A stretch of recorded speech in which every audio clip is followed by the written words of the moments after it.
Nakon raskida sa Lunom, drvo mudrosti je pozvalo Marka u rajski vrt kako bi porazgovaralo sa njim. Miljković je priznao da se ne osjeća dobro zbog svega, umalo pustivši i onu najtežu mušku suzu.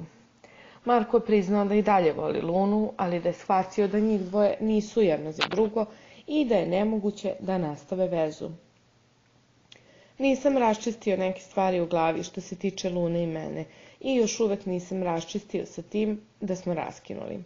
Zato ne bih da pričam, jer jednu stvar će pričati moje srce, drugu stvar će pričati moja glava i ko zna šta ću nalupetati i šta će ko pomisliti.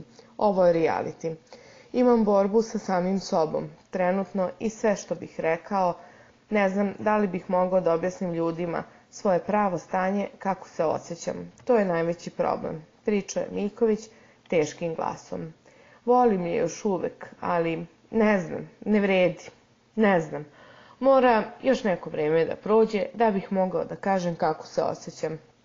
Jednostavno potiskujem tu emociju, želim da nestane, rekao je Marko, a drvo mu je onda reklo da se slobodno isplače jer je i to za muškarce. Najbolje da se ohladimo i da ne idemo u tom smeru, rekao je i priznao da se baš dosta zagrejao za Lunu.